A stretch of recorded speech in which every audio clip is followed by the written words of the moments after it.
আসসালামু আলাইকুম। আশা করি সবাই ভালো আছেন। টেক বাক্স চ্যানেলের আরেকটি নতুন ভিডিওতে আপনাদেরকে স্বাগত জানাই।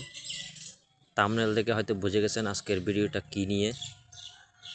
তো আমরা অনেক সময় প্লে স্টোর থেকে বিভিন্ন প্রয়োজনে অ্যাপস ডাউনলোড করে থাকি।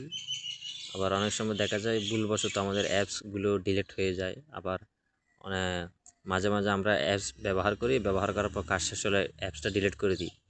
ডিলিট করার পর আবার হুট করে কোনো এক সময় আবার আমাদের প্রয়োজন পড়ে যে আবার অ্যাপ দরকার। এখন অ্যাপের নাম আমরা ভুলে যাই। আমরা কী করে অনেকে কষ্ট করে স্ক্রিনশট নিয়ে রাখি। তো আজকে আমি আপনাদেরকে দেখাবো যে আপনি ডিলিট হওয়ার পরও কীভাবে সেম অ্যাপ আপনি আবার ফিরিয়ে আনবেন খুব সহজে। তো চলুন মূল ভিডিওতে যাওয়া যাক।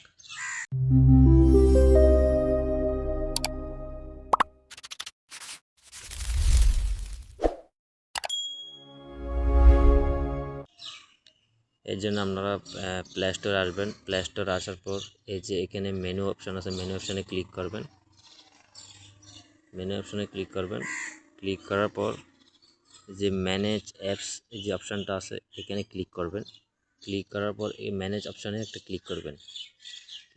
এরপর এখানে দিস ডিভাইস লেখা আছে, এরপর ক্লিক করার পর এই যে নট ইনস্টল এটাতে ক্লিক করবেন। ক্লিক করার পরে এই যে দেখুন আজ পর্যন্ত আমি যতগুলো অ্যাপ ডিলিট করছি বা আমার ফোন থেকে অ্যাপ ডিলিট হয়েছে সবগুলো এখানে জমা আছে। এখন আপনি যদি চান সেটা আপনি আবার আপনার ফোনে ইনস্টল করতে, তাহলে এটার উপর অ্যাপের উপর ক্লিক করবেন বা মার্কে ক্লিক করবেন। ক্লিক করার পর সেটা আপনি আবার ইনস্টল করতে পারবেন। তো এই যে ইনস্টল লেখা চলে আসছে অ্যাপের উপর ক্লিক করার পর। এভাবে আপনি যে অ্যাপের উপর ক্লিক করবেন সেটা এখান থেকে ইনস্টল করতে পারবেন। তো এই ছিল আজকের মূল ভিডিও। এরকম আরও নতুন নতুন ভিডিও পেতে চ্যানেলটি সাবস্ক্রাইব করে রাখুন এবং সকল আপডেট যদি আপনি পেতে চান তাহলে আমাদের টেলিগ্রাম চ্যানেলে যুক্ত হয়ে যান। টেলিগ্রাম চ্যানেলের লিঙ্ক ডেসক্রিপশন বক্সে দেওয়া আছে। ধন্যবাদ।